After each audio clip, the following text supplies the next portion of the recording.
like to thank you for coming to, this is our third kind of safari presentation. And we got a couple more people. Let them get in the door. If you'd talked to me, I see people running.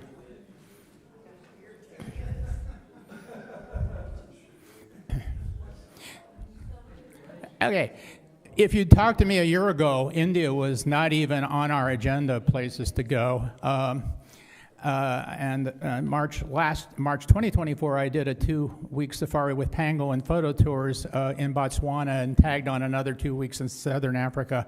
So I was in Africa for a month, and they said, we're going to India next year for the first time. And I was like, yeah, I don't know. Later in the fall, I looked at it, and I was like, I don't know. And then I said, oh, I should go. And I sent them a note, and they had sold out of 1 week, and they said, but we're going a second week, except we sold out of singles. And I had to go to Irene and said, would you come with me? Because I can't go if you don't go. Yeah, that's true. So that's how we got on the idea of going to India. And then I networked out from a travel agency that had worked with the Harvard Alumni Association, what we really liked, and asked them, if you don't do it, can you recommend somebody? And they did. Networked to her. And then she got in touch with somebody in India that called Trans India. And from there, we developed a plan that we surrounded the 11 days of safari in parks looking for tigers, because Irene said, are we going to see buildings? And I said, not unless we decide to go other places. And we expanded for there, and we left March 7th and got back on April 13th. 12th? Okay, I keep forgetting. That's my teaser photo. That's a female tiger heading directly for our Jeep. And if she hadn't turned, and that's why I ended up with squirrels and tigers and boars, oh my, because, well, there's no lions except a few hundred Asian lions, and we didn't see any sloth bears, but we did see lots of tigers and boars. We started out, see how it advanced. We started out in Kathmandu, 3 nights there, and this was one of the local natives at a stupa. We went to a lot of stupas, Buddhist places.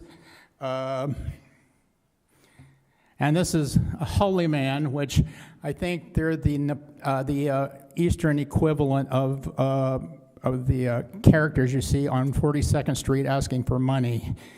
Because basically most of these guys have very nice outfits and they're panhandling. So I don't know how holy they are. If you take a picture, they put their palm out. But I thought he was particularly attractive. The problem is once you take a picture of one, they tell others. And they come to you, so I learned my lesson there. We did a lot of architectural shots, and I get confused as to which god and goddess are which in India.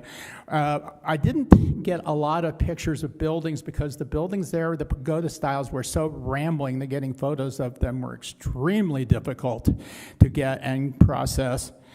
So I decided to spend more time with architectural details. You get a lot of this kind of detail. You get a lot of shrines in both Kathmandu and India. This is a major stupa. Do you remember the name, Irene? No. I believe I've seen this on PBS because I believe I remember the lotus leaves being put on, and they cannot physically touch that. So that is done by throwing paint on there and throwing it in such a way that it's even like that. And they do this, I think, every year.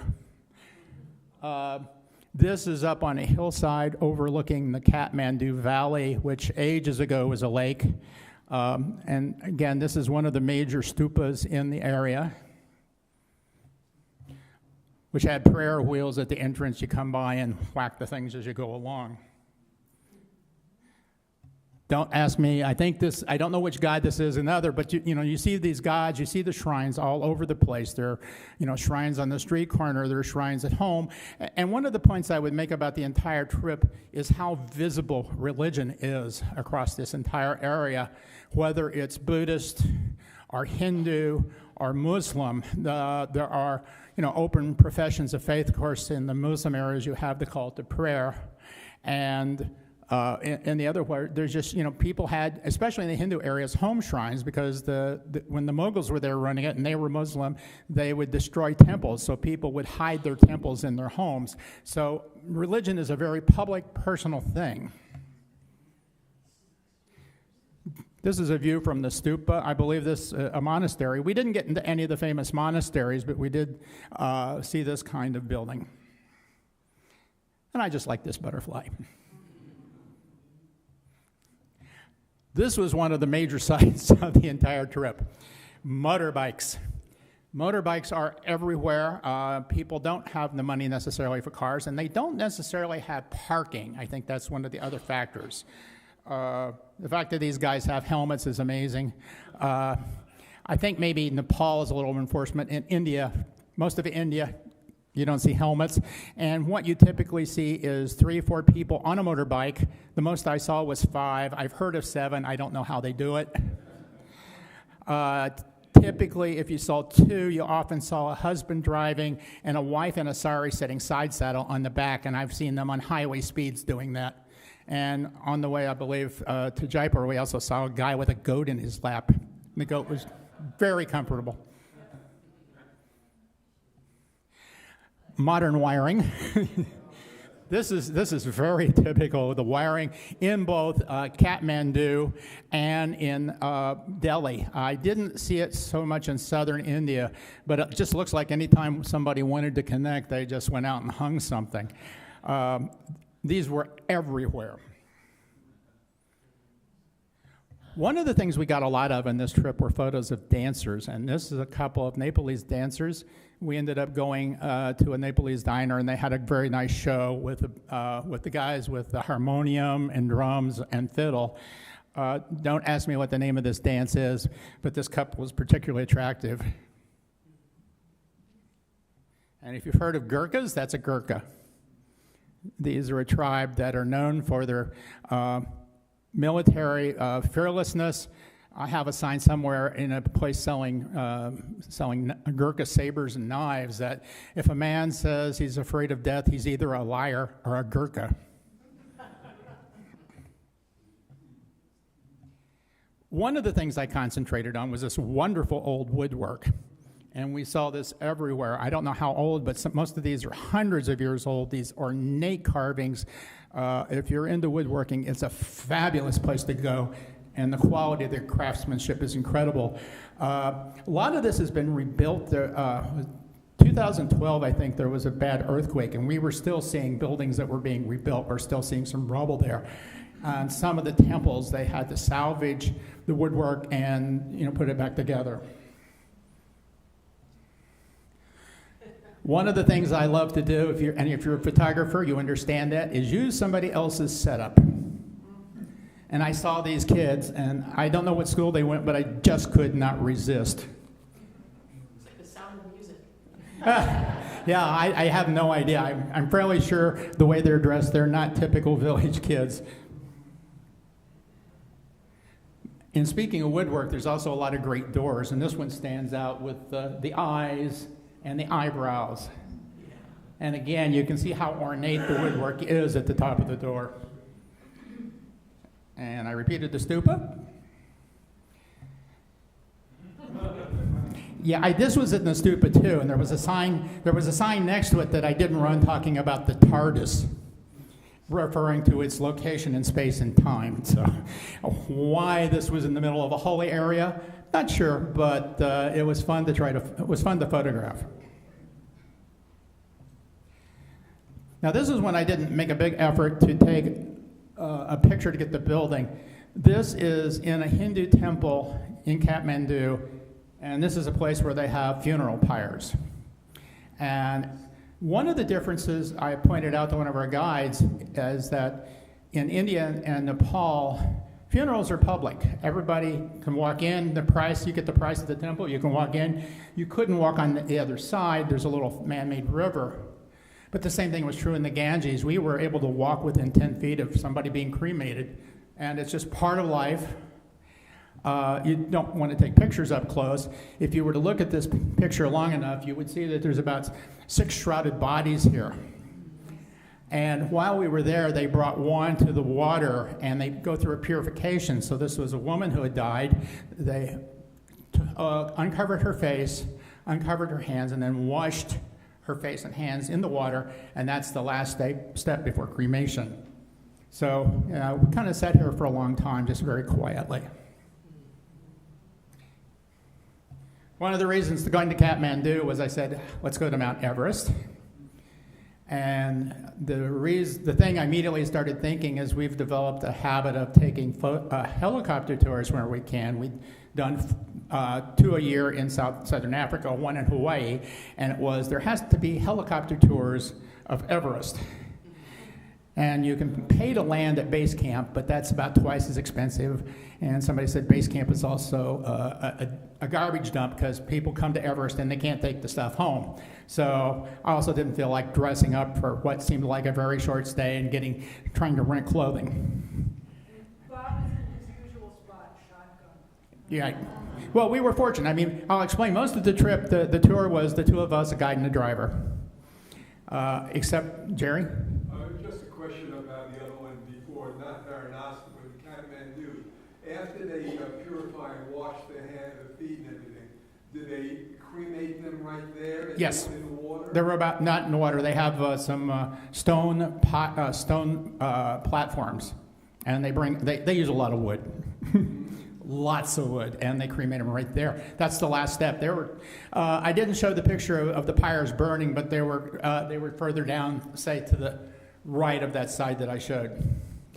Anyway, we decided, and one thing I insisted on was a helicopter. Our guy originally said he wanted us to do a plane ride, and I said, well, you can't tell the plane to pause a minute while you take this photo.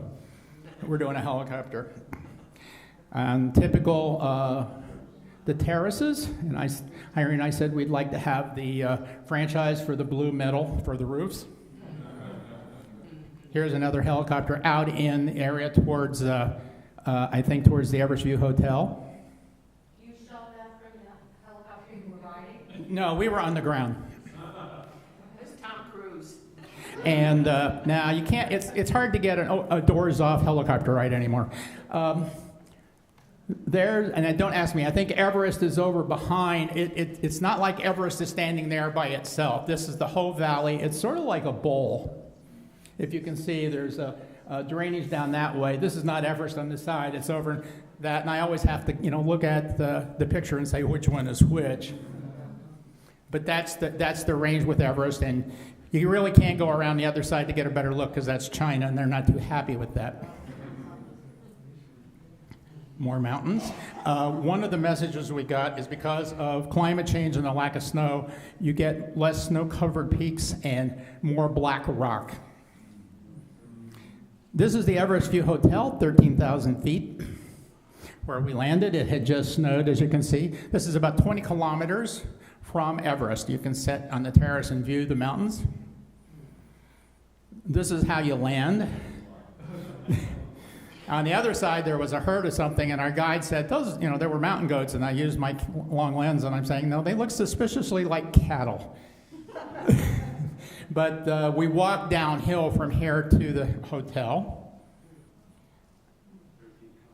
And here's our guide, and Irene is eating. We had breakfast there. I think I had French toast. It was really very nice food, obviously unheated.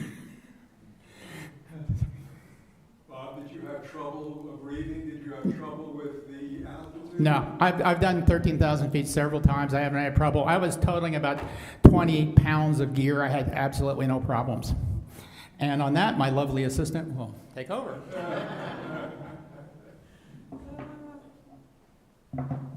So from Kathmandu, we flew back to Delhi, and then we took a car. So in this case, the driver kept with us, and we changed guides for different places. And the first stop was Agra, and Bob had the foresight to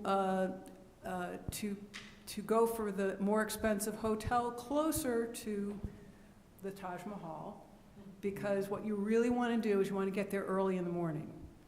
And when you get there early in the morning, other people are getting there early in the morning. And this is the crush of the line of the locals. And terrified old lady. yeah, and the terrified old lady. Right. So the Taj Mahal property is huge, and it's one of the Mughal garden tombs. It's the best. And on the left corner of the property is a mosque. And the reason is that Shah Jahan was Muslim and his wife was Hindu. So that's how you get the marrying of the two religions on this property. Now, it's a symmetric set of gardens. So actually, on the other side of the Taj Mahal, there's another building that looks like this mosque, but it's the dummy mosque, if you will.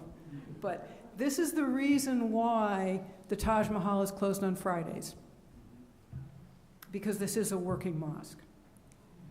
And in terms of the property, people naturally gravitate towards the spots where you take the best photos, and of course your guide will take a wonderful photo for you.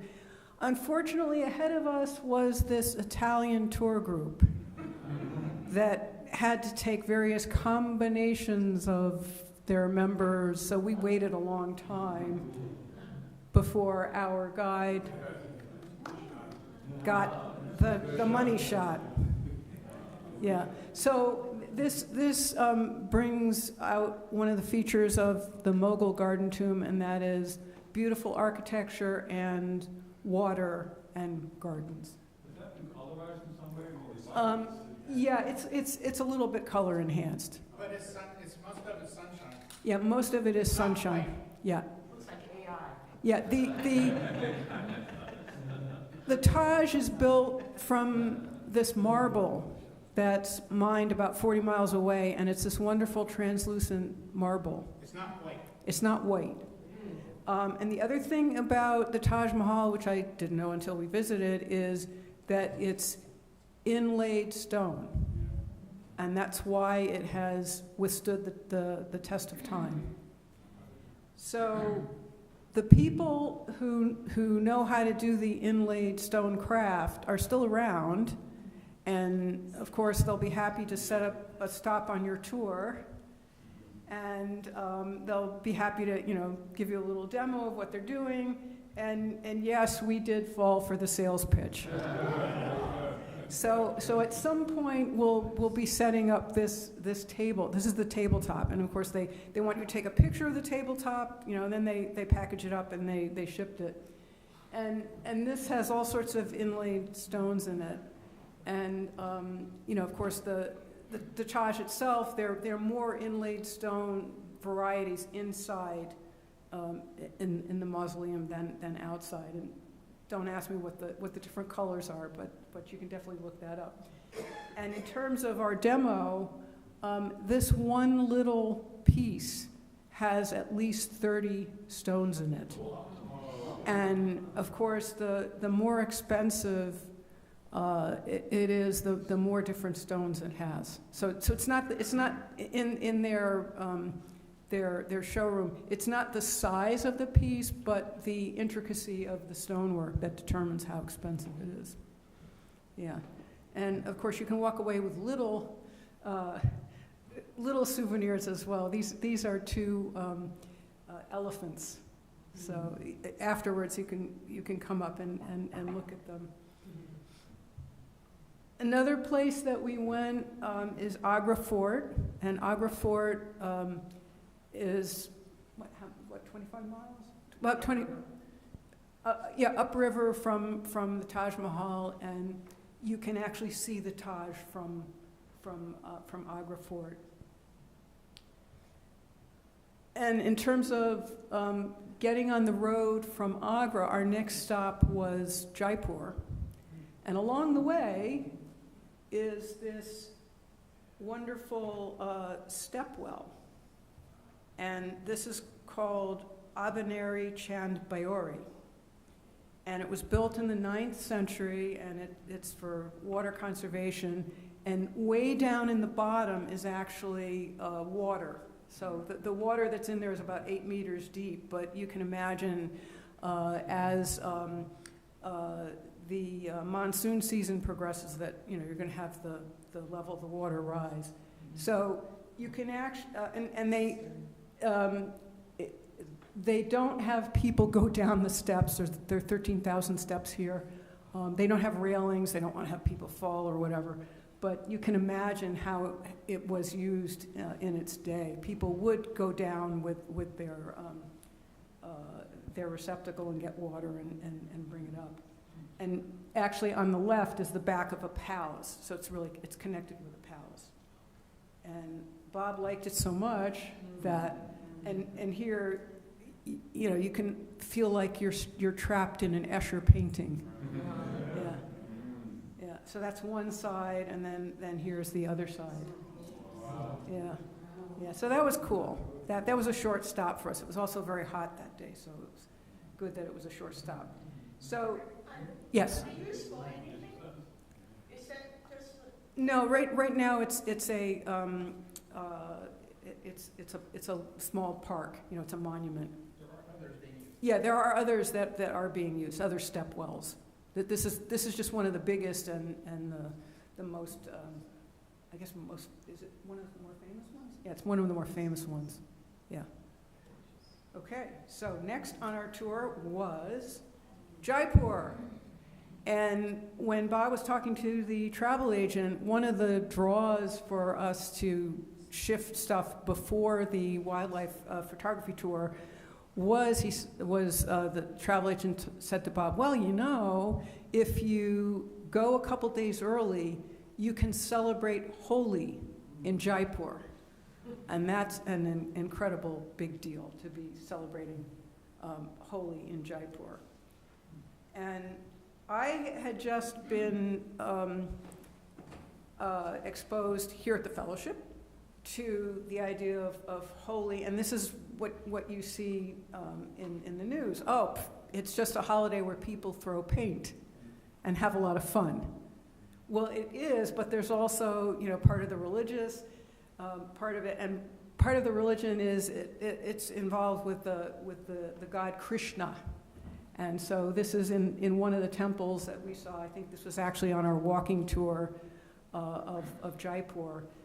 And they celebrate Krishna, and then, you know, they close the curtains, and then they open the curtains again, and people go crazy, and then they close the, you know, that, at least to those of us that don't understand what they're chanting, that's what it is. Yes. You said they throw paint. You mean colored powder, right? Yes, we'll get to. We have some lovely photos of the paint and the impact of the paint. Yes.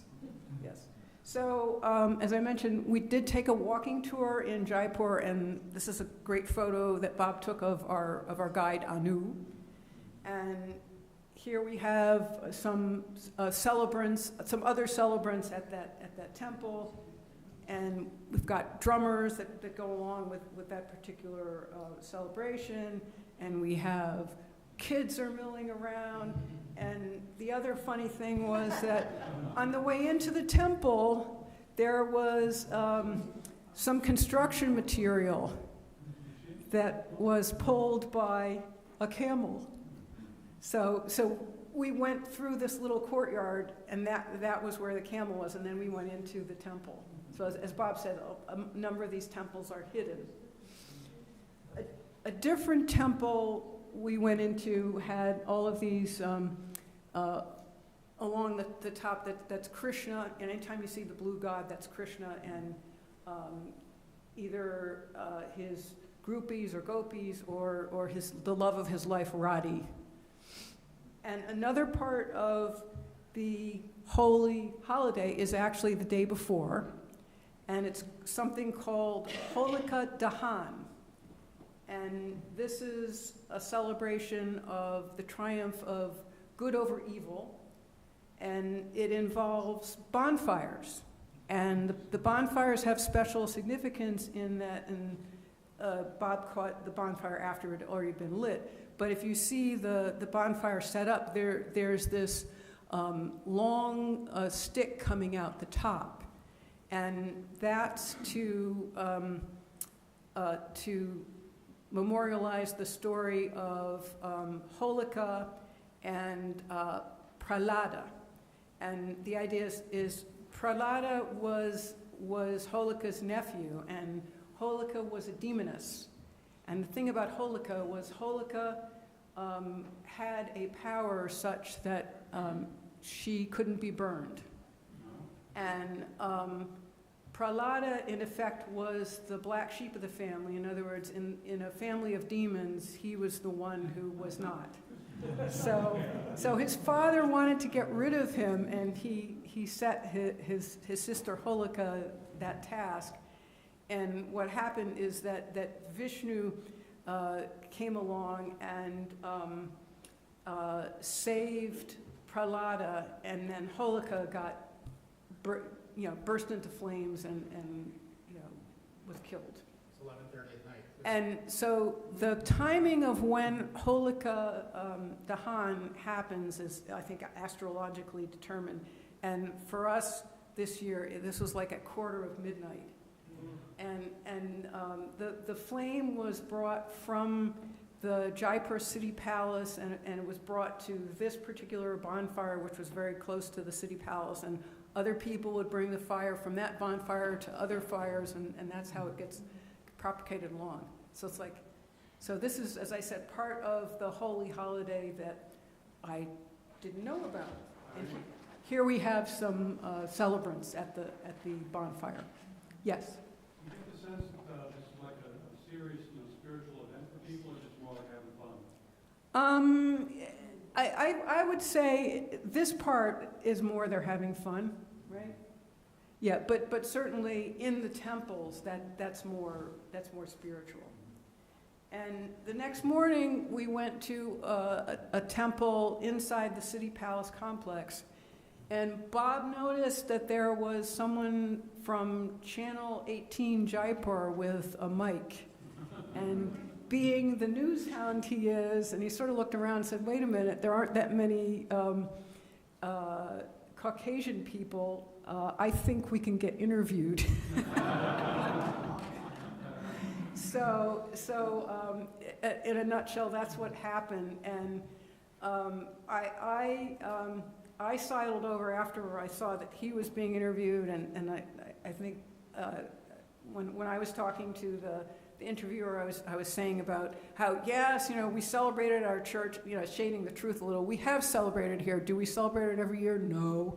But I was talking about the joy and the paint and all that. And he said, noticing the camera on mine, you're going to be taking lots of good pictures. I said, well, I'll try. My husband's really the photographer. And what happened is that the next day, our guide, different from Anu, was very gleeful. He said he was sitting down for dinner, and he was watching Channel 18, and all of a sudden, we were on TV. So he called the station, and he got the link. So I think Bob had posted it on Facebook. So I think like 6 minutes or so in, I know it's the segment for me. I forget his segment's a little earlier. But, hey, famous for 15 minutes. So some people start celebrating Holi a little early. I think that this was around the temple. We were scheduled to go to a private resort, so we had a grassy, fenced-in, area, and some food, etc. There was some music, some local color. There were also some people. There was, I think, cash bar. Some people getting drunk. The 30-somethings were dancing. I tried to keep up with them for a while, and then I gave up. I don't know what you call that the sort of horsey thing in the upper left-hand corner, but that was something that the local colored people had, but you could ask to borrow it, and you could prance around with it. So, in terms of paint, Gabor, all different colors, And Bob got a picture of me that you started out with a turban, and we had white clothes that were very carefully, the hotel that we were staying at asked us what size we were, so we had that. I wish I had known that there would be an opportunity, and of course I did it too. Water guns. If they told me water guns were involved, maybe I would have worn different underwear. And then here's a picture of Bob. Yes, Gabor. I have no idea. I think it's pretty organic, from what I remember. Yeah, yeah. Bob thinks it's pretty organic. For those of you who couldn't hear him from in the room, yeah, yeah. And near the city palace is this wonderful palace called Hawa Mahal, and Hawa Mahal was built in 1799. And it looks great at night. It also looks great during the day. The thing about Jaipur is it's called the Pink City. So if you see it during the day, it'll be this pink stone. And the reason that the Hawa Mahal is there is this would allow ladies, because you see all those windows where they have like ventilation holes that you can't see in, they can see out. Allow the ladies of the court to watch the life and the processions that are happening below them. So that's pretty cool.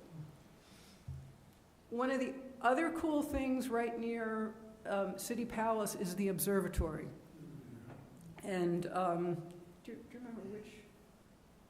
No, I should have had time to look this up, but my apologies. So this is a collection of various kinds of sundials. And this particular ruler had done a couple of other observatories, and they didn't work. But this one worked. And I don't know if one of the reasons that this particular observatory worked is that it's not shown in either of these two pictures. This one is incredible. He built a really big one because he wanted to be able to tell the time within 12 seconds. Yes, by sundial. He cut it down from a minute. Yeah, he cut it down from a minute. And one of the things that you can't see in these pictures is that he had prototypes made.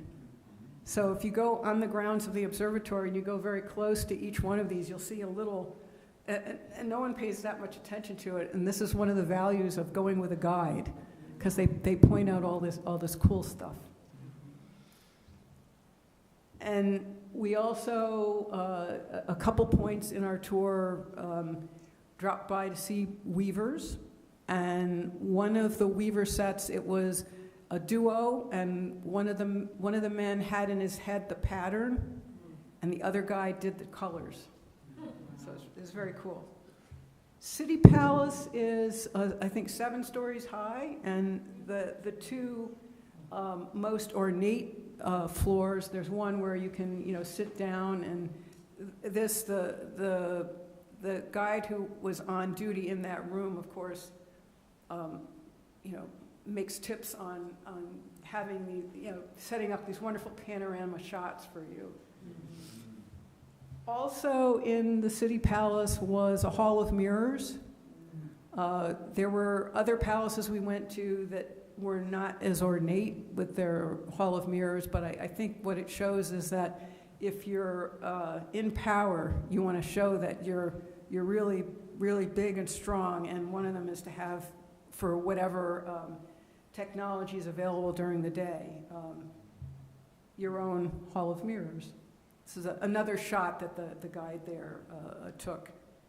And outside the city is actually Amber Fort. And Amber Fort is where the rulers started out. So at a certain point, they moved from this fort into the city center. And Bob got a great shot of, so we went up. We elected not to go on the elephant rides, because you could ride an elephant going up the, yeah. But we decided to walk. It wasn't that bad. Yeah. How do I want to set this up? Yes. The message? Yes. Yeah. So we have some inspiration, Eastern inspiration, that if you look carefully enough under one of the eaves.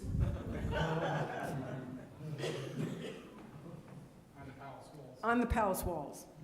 And this guy was at our hotel in Rajasthan. Yeah. One short side trip that we made, and it was off the books. It was offered to us by our driver. Was to he told us not to tell anyone that we went there. So okay, fine, we won't. Didn't want to get him into trouble.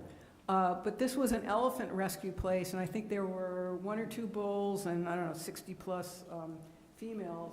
And we got to ride Pinky and spend a little up close and personal time with Pinky. How did you get on the envelope?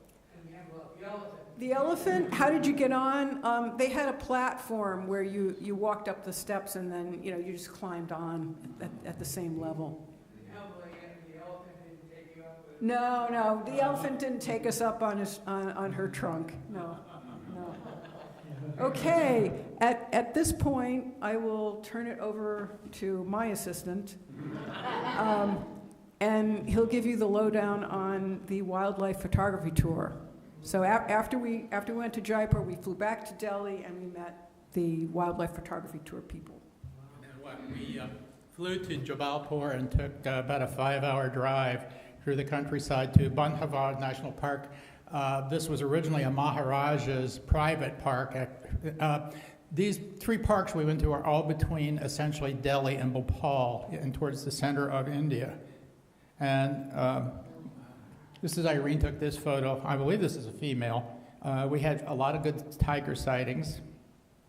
I think that was the first tiger. That was the first tiger we saw. A lot of these guys. These are spotted deer, which are, except for the spots, are exactly like whitetails, and they're the prime food for tigers and other animals.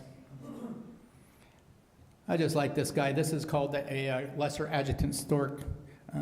Unfortunately, the thing likes to crop things differently than I crop them, but I always thought that looks like a guy with a comb over losing his hair.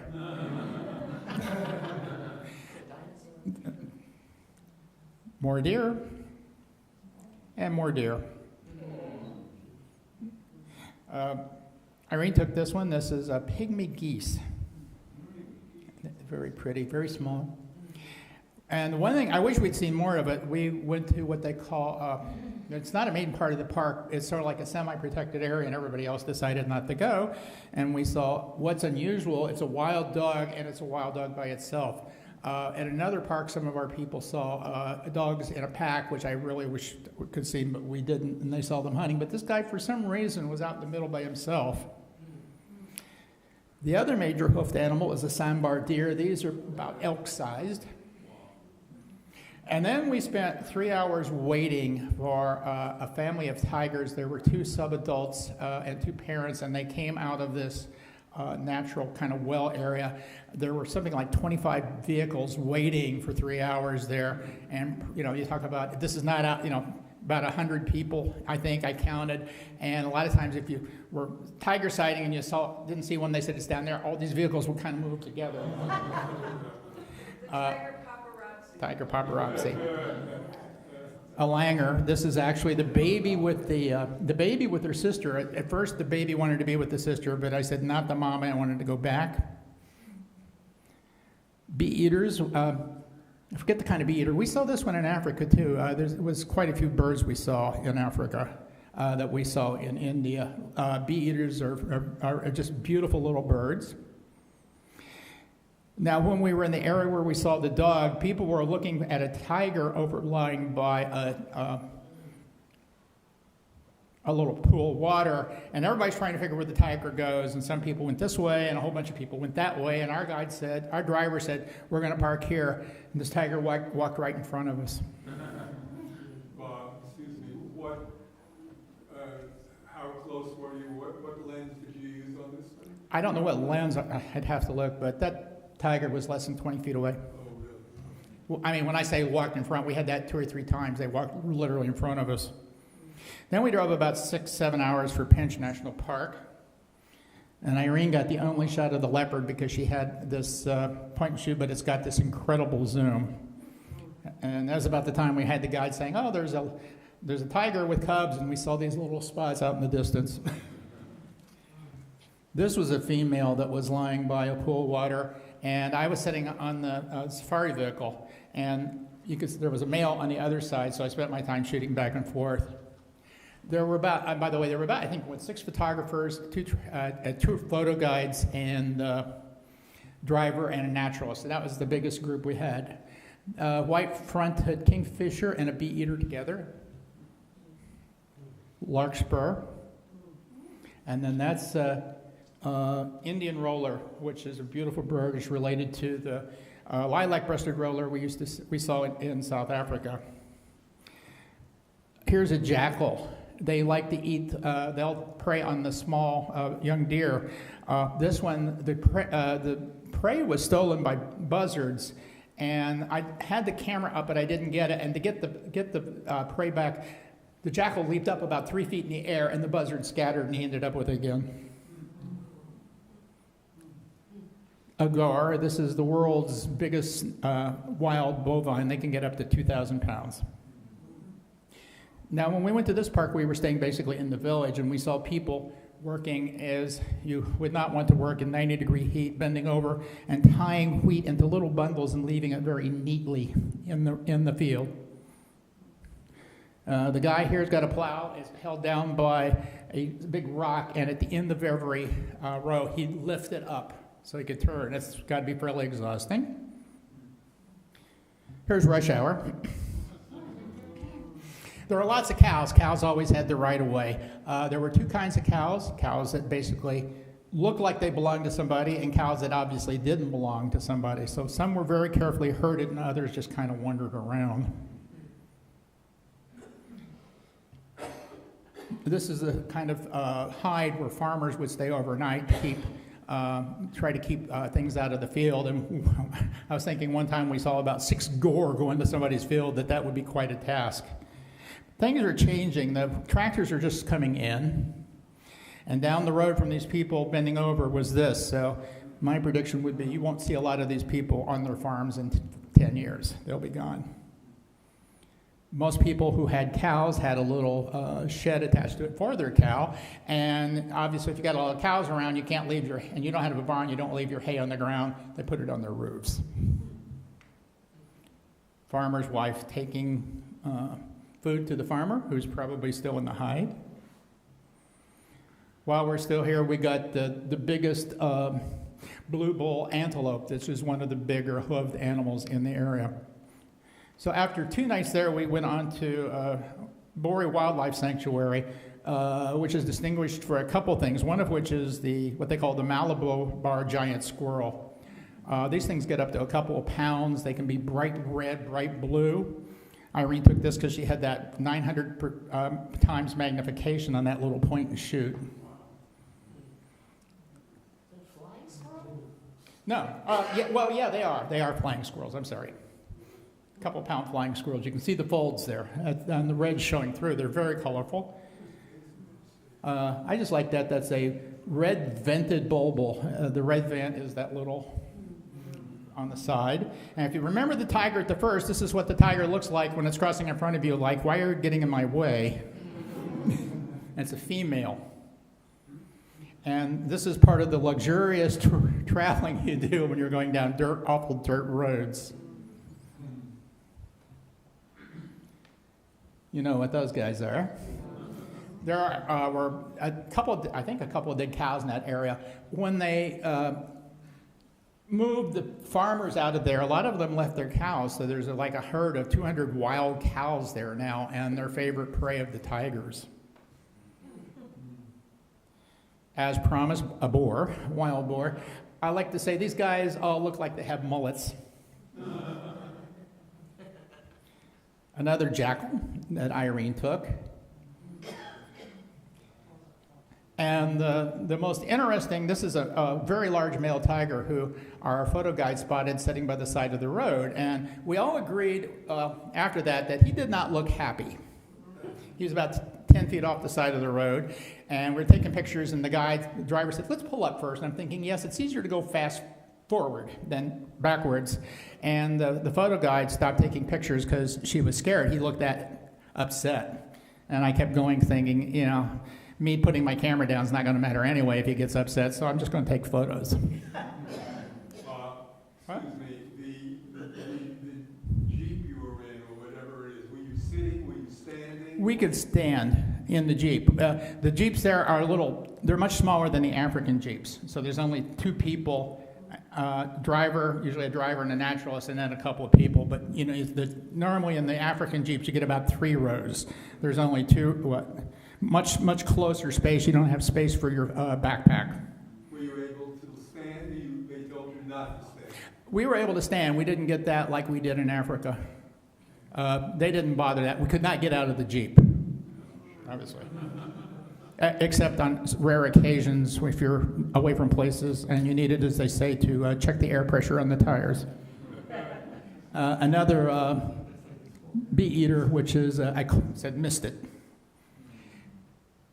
One of the things that our travel guide recommended was going to Varanasi on the Ganges. And to get to the hotels, you can't come in from the land side because it's very narrow streets, cars can't get through. So we spent 40 minutes on a boat getting to the hotel. And up and down the Ganges are what they call ghats, and those are the steps up to these buildings.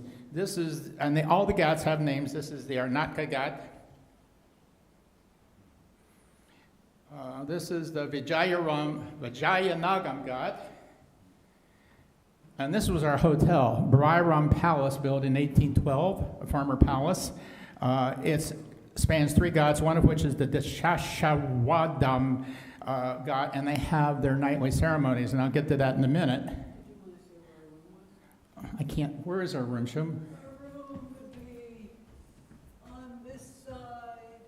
Up there. The second floor. Yeah, we could see the Ganges from the hotel room. But anyway, there's no elevators. You've got to walk up these 60 very uneven stone steps and hope you don't kill yourself while the porters bring the stuff up. And then there's an elevator up to the ground. Up the ground. Here is a Ganges side pyre, someone being cremated. One point our guide gave us these for our offerings. We made our blessings and put these out on the Ganges. But the main event was what they call the Ganga Arti ceremony, usually around 6:30 at night. And there are 5 priests up on a platform, and they do all these things synchronous. They're all doing the same thing. They have different things they're moving. And I said, these guys are athletes because, like the candelabras and things are heavy. This guy's got, as you obviously, got lit fire.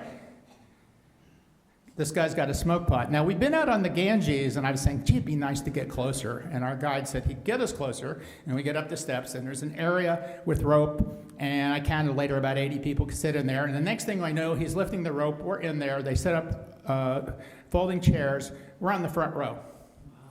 Now, they had some people seated, but there's about 80 people in there, maybe 10 of us Westerners, thousands of Hindu around, and somehow we ended up 10 feet from the priests in their platforms. Which was amazing. I asked later, I sent a note off, somebody's got pull, and it turned out it was the Indian travel agency who said they aim to give you memorable experiences. And, here's a guy with a candelabra. These things are not light. You can see the strain on the muscles. I was not in a position to get all 5, but this is what, when you get 3 of them together. As I said, they're all doing the same thing. And it was just spectacular. All the different motions they made together. It was an amazing experience. They don't put the ashes directly into the Ganges anymore. They put them into the settling pond. Right, it's roped off. And for some reason, I got this reversed. This is actually where they're raking through the ashes. One of the things that we had, was also another dancer in our hotel, and this young lady was fabulous. She had a little small band with a guy with a harmonium. Periodically, you would hear this crack, and Irene said it was her slapping the stone with her feet. It was just stunningly loud, but she had such presence that I took several pictures of her, and I just love this one. So after we finished this part, we flew, of course, everything was fly to Delhi, but fly to, Kashmir to Delhi, Himalayan to Delhi, everything back to Delhi. And here is actually our tour in Delhi.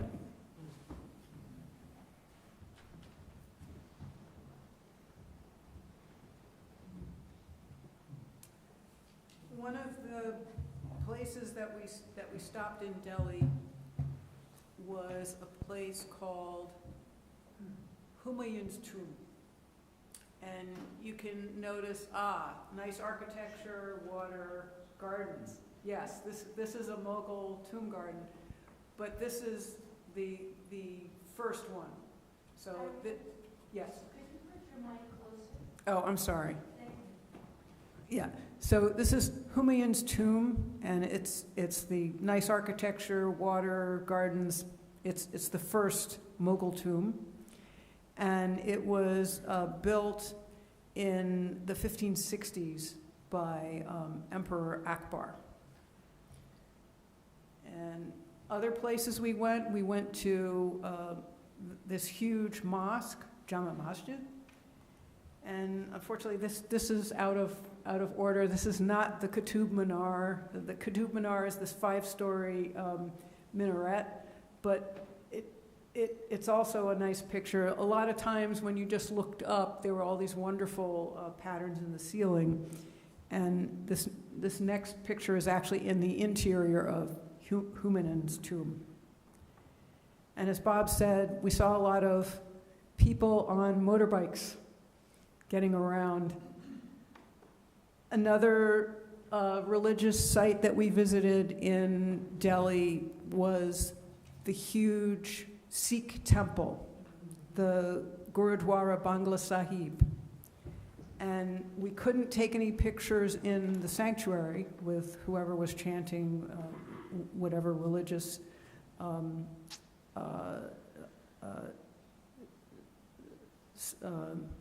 words during their service.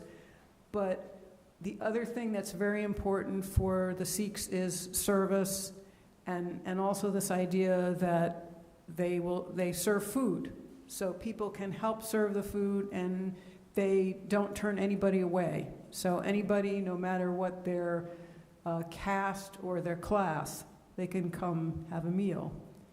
And the meal is vegetarian, so we were able to go into the kitchen and watch them. There's a picture that, if you've seen on Facebook, people preparing the roti, people cooking the roti, and also people cooking dal. So that was a nice highlight in Delhi. Another religious site that we went to, another place that has wonderful gardens attached to it. And I don't know if people know this shape. This is the lotus flower shape. So this is the Lotus Temple. It's the Baha'i temple. And the Baha'is believe, and this should resonate with Unitarians, the oneness of God, religion, and humanity. And they have an open door policy for people of all faiths. Unfortunately, the day that we visited was the first day of the Eid holiday. And this is a wonderful outdoor place with lots of gardens. There were lots of people out with their families, and the line was too long for us. At this point, this was the last spot where you could take pictures in the gardens. If we wanted to go further, we could have gone into the sanctuary, but we decided to bail, and we haven't seen the inside of the sanctuary. But even if we had, we would be able just to describe it, and they don't allow pictures there. So that's the highlights of what we saw in Delhi. As Bob said, we flew from Delhi places, and that was actually where we did some touring in Delhi. So the next place we we went was Kashmir. And Kashmir has some beautiful natural areas. It also has some suburban sprawl. But this is a field of mustard. So that was great. One of the reasons that Bob wanted to go to Kashmir, and that was actually Srinagar, that was to go to a ski resort in the Himalayas called in a town called Gulmarg. And we had a special guide going up the gondola. This gondola is either the longest or the second longest ski gondola in the world. And we had a special guide, Mushtaq, and Mushtaq was a wonderful videographer, as you'll see in a moment. We went up 2 levels. The first level is, let me get my notes here. The first level takes you to 8,694 feet. So you're up pretty high. There's this line that snakes around at level 1. The advice from our guide was, go up to level 2, don't spend too much time, and then come back to level 1, and I'll meet you. So as we were going through the line to get onto the gondola to go up to level 2, someone from West Bengal, Pico, started talking to us. So we had this wonderful conversation as we were waiting in line, and he wanted to take a selfie. And there were other people along the way, because there really weren't very many Westerners. So we had some other people who took selfies with us. To give you an idea of the ski gondola, this is looking out from our gondola, looking at one of the others. When we got to the second level, and the second level got you to 13,054 feet, we could have had either a burger or a pizza at the highest pizzeria in the world. We declined. And we went back down to level 1. This was the line of people waiting to go down. And our guide convinced us it was going to take a very, very long time. And in a moment, Alex, I want you to cue the video. It's a slide. Oh, it's a slide in here. Oh, great. Okay, great. You're too good. Yeah. Bob, by accident, took a photo of military folks.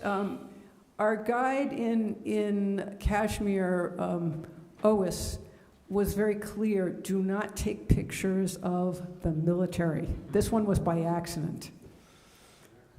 Yeah. And just to show you that, that this is some of the snow scenes as we were going up or down in the gondola, and the snow is a little bit brownish. So, Were people skiing? some people were skiing. Yeah, we could have skied. We elected to do something else. They call this. I mean, I almost think of this as a cross between a sled and a toboggan. They call it a sledge. Yeah. So this is the fake slide because Bob and I didn't navigate ourselves down. It took 7 kilometers to get down to the bottom. There we go. This is how we went down.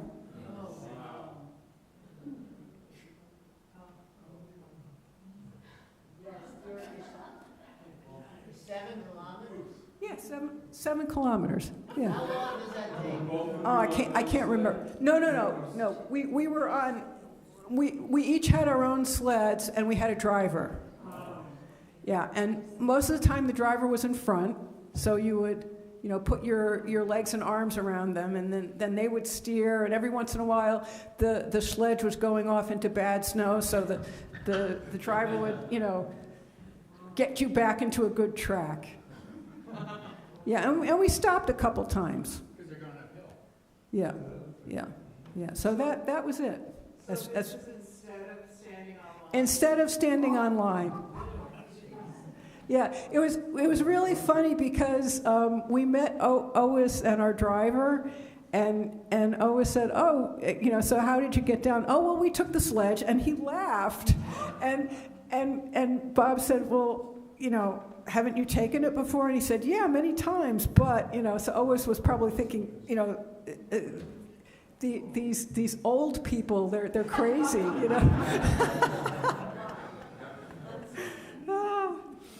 Yeah, so as part of our tour, there was a segment where we were invited into someone's house to have tea.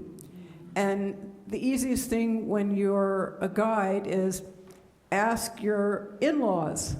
So we went to Otis's in-laws' house. This is Otis's father-in-law, and this is Otis with his nephew. Yeah, so the boy and his father, one of the sons of the in-laws, live at home, and unfortunately it's a case of apparently the mother, postpartum depression after the birth, just abandoned them. So that's why he's living with his grandparents. And one of the things that was really funny was that there was an Eid present for the grandson, and it played Baby Shark. Gabor. What are they sitting on? It looks like inmates and all that. I don't suppose that's what No, it's this plush carpet. Yeah. Yeah. Yeah, this is a split screen. On the left side is after we had tea, we went into the kitchen, and that was one of the giggling cousins that was running around. And on the right, you'll see that tea, and special tea in Kashmir is saffron-based, called kawa, or kiwa. And we had some cookies and some cake. It was great to be in their house, and also to have a break from. I think we had just gone up 200 steps to a fort. That was how Otis started us out that day. Was going up to the fort, and then we had this nice respite of having tea with his in-laws. Yes. Does everybody eat on the floor? Yeah, they were eating on the floor, and here are a couple of the sisters-in-laws. Yeah. No furniture. Yeah. And of course you had to take your shoes off before you went in the house. Yeah. Okay, and this is wildlife in the area. This is the Himalayan bulbul. Now, the last part of our time in Kashmir, we went on Dal Lake. Srinagar is the land of lakes and flowers. The idyllic old view of it. Houseboats. These were neighboring houseboats. This is the neighborhood. Yes. Shakes. Ice cream joint parlor. And the houseboat where we stayed a night is called Sukoon. And Sukoon means peace, tranquility, serenity, calmness. And it was very nice to chill out on the houseboat. And this is how we were welcomed. Very high-end, organic cooking and all that. It was very, very nice. Is the houseboat moving? No, this houseboat is anchored. Okay. And the next morning, we asked our guide. We had asked our guide. He basically said, "Well, why do you want to do this? The flower market isn't what it used to." We said, "Well, let's go anyway." And this is the flower and vegetable market.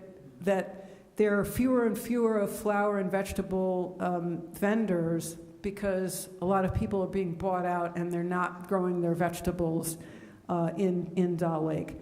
But our shikara driver, the boats are called shikaras. He thought that we would get better pictures from the raised platform.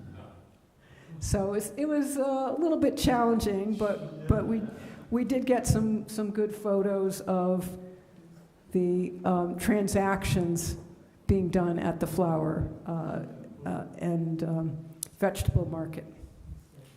So we went from the relatively cool part of India near the Pakistani border, the Kashmir region, and we flew, of course, into Delhi and then out to the southwestern part of India, which was quite warm, to Kochi, and I turn it back over to Bob. You know, Kochi, if you've seen the old spelling Cochin, Cochin is still the name of the airport, but Kochi is the city in Kerala, the only state in India run by the communists, who seem to be doing an extremely good job. They banned cows, they don't allow multiple drivers, they have great garbage pickup.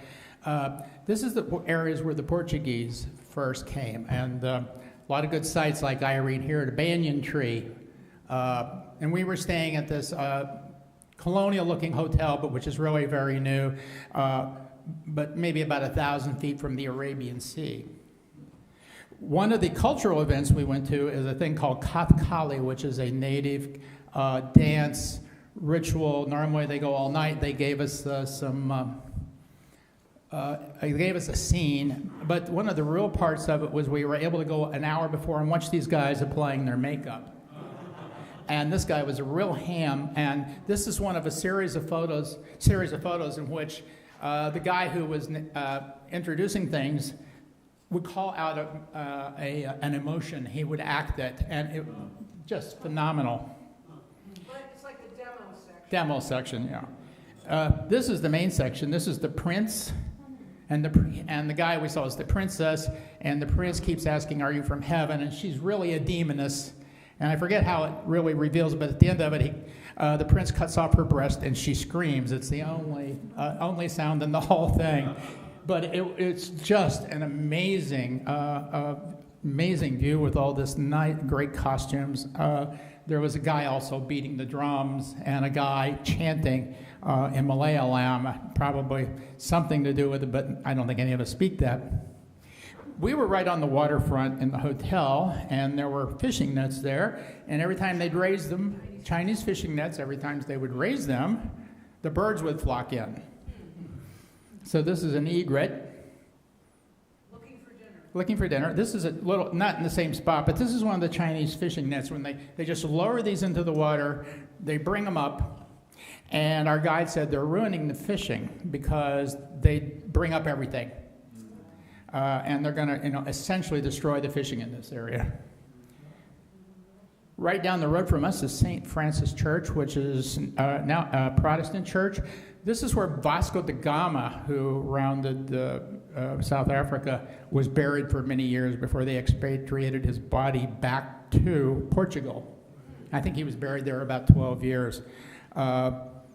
We went in. We weren't able to go in on the Sunday, but we were able to go in the next day. Also on the religious tour is the synagogue, which is going to become a museum because there's only one Jewish person left. He's in his 70s. They've all gone to Israel. This is in a place referred to locally as Jewtown on the map. It's a very picturesque place. What this whole area has become, of course, is a somewhat high-end tourist trap where you can buy lots of goodies and spend lots of money. Irene took a picture of some of the local amphibious beach animals. This is typical of what we saw all around India. Lots of dogs. A little bit out of sequence, but wanted to show the rather social consciousness that, as I said, the communists are pretty good at, and also the people that own the two properties we stayed at, very much into recycling. And the Cochin Airport, which claims to be the first 100% solar-powered airport in the world. And they have a very broad banner. We stayed, after staying the one night at the boatyard, Brunton Boatyard Hotel, which is at the site of a former boatyard. Then we went down to the Coconut Lagoon, and we did some of the backwater canals. We saw this guy. This guy was cutting bananas when we got there and helped us when the boat got kind of snared in some of the water plants. And there's this is another place where there's a lot of native life. I don't think this woman was really happy I took this picture, but she was washing her laundry in this rather not too clean canal. The guy was going around in the boat. And I saw a lot of these kind of, dugout kinds of canoes there. And somebody else drying their clothing. Although the property they're drying at is a bit more upscale. And what we saw here is this kind of a continuing clash of old and new, that there was a lot of, native kinds of things, but there were also a lot of holiday, vacation properties, and you can see the change happening there. I think this woman was had washed her clothing in the canal. And while we're down there, we took a picture of this little common kingfisher, the bird on the wire.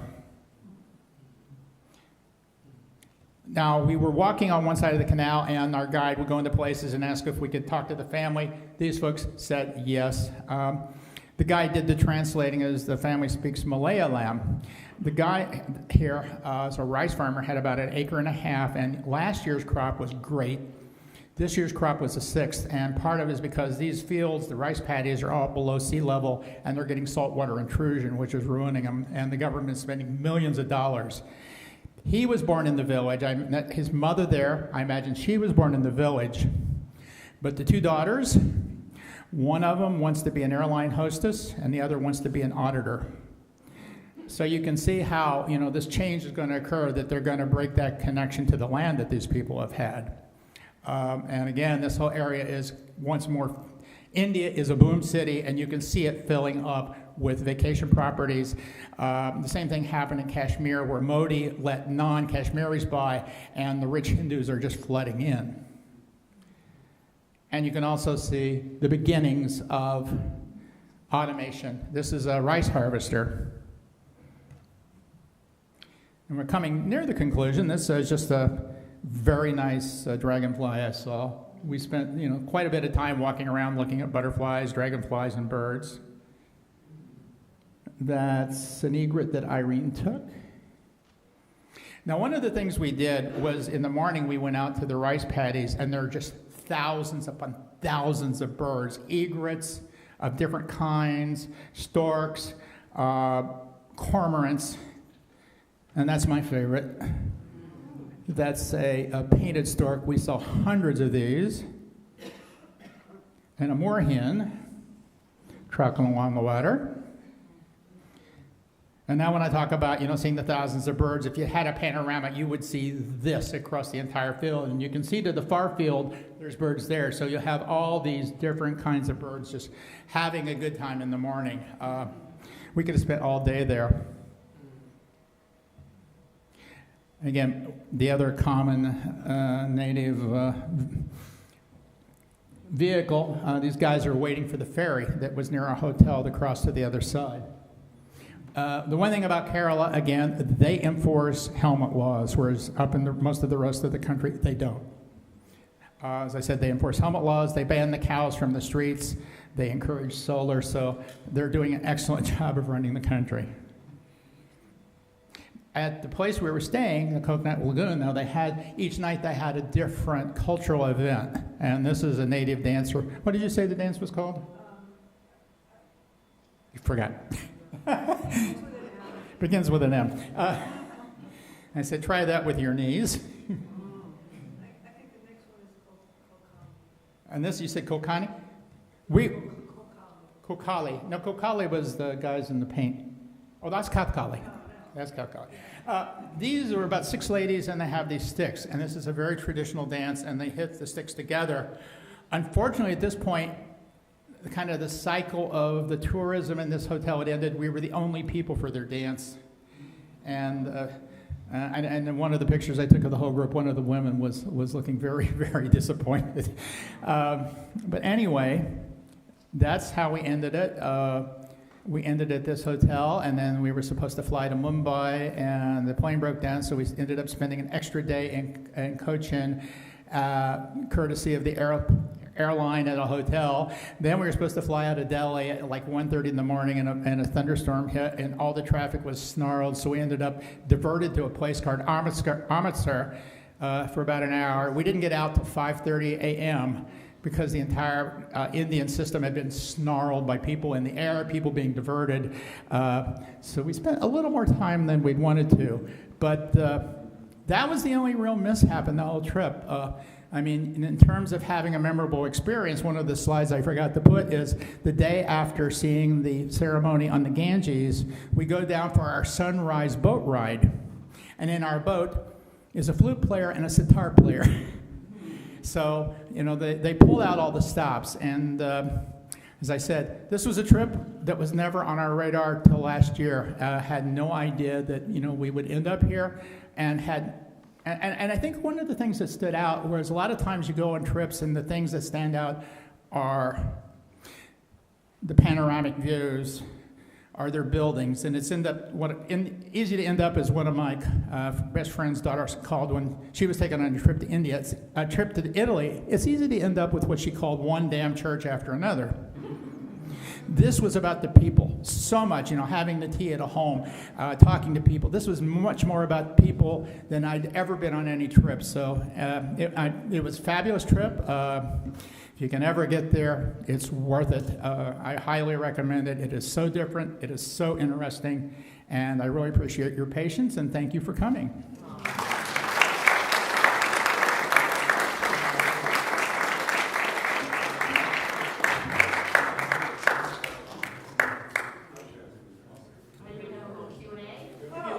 If everybody wants to stay, we'll answer questions. If you want. Yeah. Anybody wants to? Frank. How fast, what speed cameras were you using when you're getting those birds with their wings open and everything? Well, I'm using a mirrorless. It's the equivalent of the DSLR, but it's mirrorless. So I'm probably doing 2,000ths of a second at minimum to try to freeze the frame. Because otherwise you risk. If they do any motion at all, you risk getting blurred. So you're, whatever the settings are, you go for the speed first and worry about everything else later. You worry about the ISO later. One. How did you, arrange the tour? Or How we arranged the tour is, I said, we networked out to this lady in Chicago area, and she hooked up with the guy in India, and they did this. They did this full, 4-color printed brochure with all the places we would go with great photos. Everything they did, and I sent a note to the guy that everything they did was first class. If there was supposed to be a driver there, the driver was there waiting on time. When you needed tickets that you hadn't had, the tickets were there on time. As I said, he arranged these incredible experiences. They just did one of the greatest bang-up jobs I've ever seen anybody do. Everybody was extremely professional. Everybody was friendly in the group. They had such discipline as a company that was amazing. The drivers were friendly. The guides were friendly. They did what you wanted. If you ever want to go to India, I would highly recommend hooking up with this group. They just knocked it out of the park. John. Some of the experiences you talked about going into people's homes, Right. Was that in the guidebook also, or They arranged it. They arranged it. Did you know you were going to have that part of the experience? Yes. Okay. Yeah, no, they arranged it. That was on the agenda. We've had that in other spaces. When we went to Bulgaria, we were told we would have, we would go to somebody's home and cook. We went to somebody's home in Croatia and had lunch with a lady whose husband and sister were killed in the war. So, those kinds of experiences are really great. Yeah, so in particular, John, we knew we were going to have tea in someone's house in Srinagar. We just didn't know it was going to be Owis's in-laws, which he did what I would have done. You make the easiest ask. And Jerry. How would you rate the hotel you stayed at? We went mainly 5-star. You did? Yeah, mainly 5 stars. Yeah, I think they were all 5 stars, and the houseboats were high class. Everything was top of the line. They did not scrimp, and it was well worth it, because when you were out in the parks, you run into little things like signs that said Western style toilet, Indian style toilet. And one time when I was not feeling well, I got stuck at a place that had only the Indian style toilet, and that's not the place you want to start. How did you do health-wise on the trip? We drank bottled water the entire way. We both got sick. Fortunately, our stomachs made an agreement we weren't sick at the same time. Yeah, no, everybody. You're pretty much, if you go in a place like this, you're rubbing shoulders with people from all over the world. I mean, when we were in the airports, we had crowds of people going on Hajj who could recognize by the white clothing. We had crowds of people. I mean, you had major Hindu and major Muslim holidays. The place was just packed. We had one advantage in that one of the photographers on the wildlife photography tour was a breast surgeon, but she also had a very nice apothecary with her. So she unfortunately, I got sick right at the end. In fact, at the farewell dinner, I was not feeling well, and she was very concerned, and she made sure that she handed off to me her sports electrolyte tablets, and they were very important, and something else that she gave me that was also very good. Well, the other thing I'd say was, as somebody said, the guy that drove it by from the airport, is India pretty well smells. I mean, there's a lot of, you got cows on over the streets. You got a lot of, it doesn't smell pretty in a lot of places. Kerala was much different. Kerala was really kind of spotless by comparison, but don't drink the water, don't eat at strange places, don't eat any raw vegetables. The same thing you get in a lot of places that don't have good water.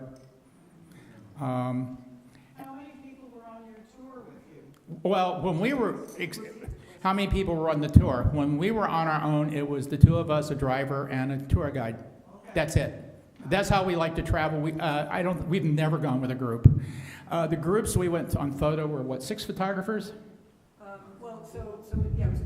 It was 8 of us. 8 of us. 8 of us plus 2. Plus 2 photo guides, and then each of the safari vehicles had 2 people, plus a guide and a naturalist. So we were never, most of the time, we were only with each other, except at dinner at the camps, and those were fabulous. I think because the guides were preparing a uniform menu for a very small group of people, and what we got was stunning food, a lot of mutton. In fact, if you go to a Burger King in India, a Big Mac is a mutton burger. And chicken. The only place you can get a lot of beef is in Kashmir because it's Muslim, and you can see meat markets on the side of the meat stores on the side of the road. But the hotels we went to, you couldn't get it, and I suspect it's because they have a lot of high-end Hindu clientele. So the only place I got a hamburger, I could have gotten a hamburger on top of the mountain, but I didn't feel like it. But overall, the food was really great. We were taken to places where we got a lot of different views of Indian food. The other thing about eating was that one thing Bob didn't mention is in Varanasi, there's a prohibition of eating meat 250 meters from a religious monument or whatever, and the Ganges is a religious monument, and our hotel was within 250 meters. So our guide very, very, very pointedly asked Bob, on the way back from Sarnath, do you want to stop for a meal? And he said, can I get meat there? And he said, yes. Yeah, Sarnath is one place I didn't show. That was where Buddha gave his first sermon. But there's only, we went long as it was. There's, I look, I should have put that. So, we had to make a lot of decisions on leaving things out. But again, as I said, one thing that stands out is religion was everywhere. And it was... And I asked our guide, Anu, about, this idea of how different funerals are, how public they are compared to here. And, if, she could explain it. And she said that it's the last time the dead have to interact with the world. And I should say one thing we didn't say about Anu, and you talk about cows, and her grandparents grew up in a village, and she said they never ate breakfast without first going out and feeding a cow. it is still that baked in, and there were some incidents in the current climate with Hindu nationalists where some Muslim butchers who slaughtered cows were burned alive in their slaughterhouses by Hindus chanting "Holy Mother Cow." Religion is still very serious for a lot of people. I think with the younger generations, not as much in some cases. Did you ask anything about the caste system? Did we ask anything about the caste system? I didn't. No. I think Frank also. Frank, did you have a question? Oh, yeah, I wanted to ask you, Buddhism. Was Buddhism very big in it? Buddhism started in India, basically, and it pretty much died out. So it was founded, it spread to all these other places, and it's sort of I think it was sort of co-opted by Hinduism, because there's the Indian religions, a lot of the Eastern religions are a lot more flexible, I would say, in a lot of their beliefs. Different places where we worship different elements of the god, Vishnu or Krishna. It's hard to explain because it's not our religion, and it's much different than Western religion. So I don't know exactly what happened to Buddhism, but I think it was taken over by Vedic Hinduism. Really out recruited it. Is that it? Well, thank you very much. All right. What? One more. The photo guys, the role of the photo guys, where to tell you like where to stand and to spot birds for you and that kind of thing? Well, the photo guys were more technical. I would say that, I'll let Irene explain because the photo guides helped her a lot more. I think by accident, it was a husband and wife team. Sabina often spotted the tigers, believe it or not. They were very helpful in terms of, we went to a watering hole and we stopped there for a while. And I personally worked harder knowing that Sabina or Charles was around, and that also giving advice on, you might want to, tune up or tune down the brightness, and I can't. There's a lot of the camera I can't use because I got the camera like 3 days before we left, my camera, and they put some of the settings on for me because they thought that would help me get a better photo. It's extremely helpful, though, to have more eyes and more experienced eyes, and this was true in Africa, that, the guides and the driver would spot things, and we didn't have to spend our time, so we could, be ready to shoot. So it makes a huge difference, because if you're not used to spotting animals, it's not easy.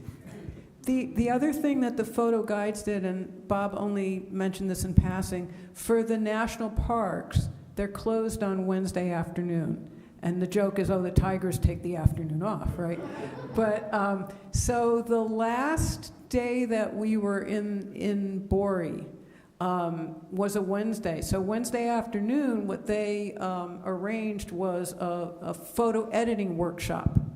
So we commandeered the dining room at the Bori Lodge, and they went around to people's laptops, and whatever they were working on, they gave them some advice. Now, in my case, I've never used the photo editing software on Bob's laptop at all. So what they did is they took the photo, like the jackal photo, and I think it was Sabina. So Sabina told me what she was doing and why she was doing it. So with the other more experienced photographers, it would be more a question of, maybe they had done something and they would, offer some suggestions on how to improve it. I would say, it was a lot more hands-on with the person I had in South Africa last year, a 28-year-old young woman who was marvelous, and somebody described her as a walking light meter. Every time we were going, she would call out every single setting on the camera, shoot it at F, this and that.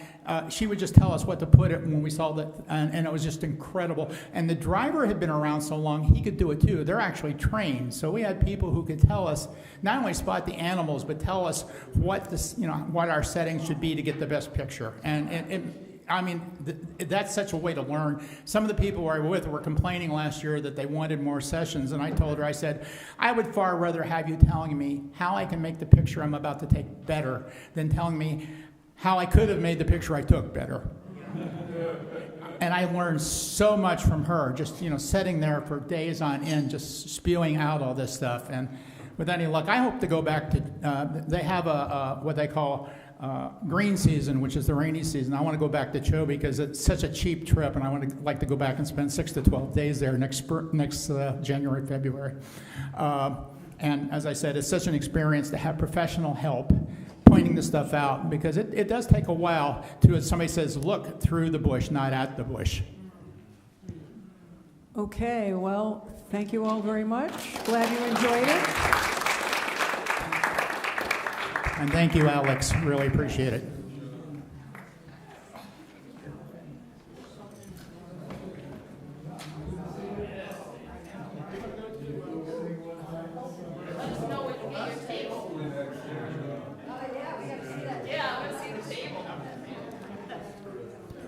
Terrific job.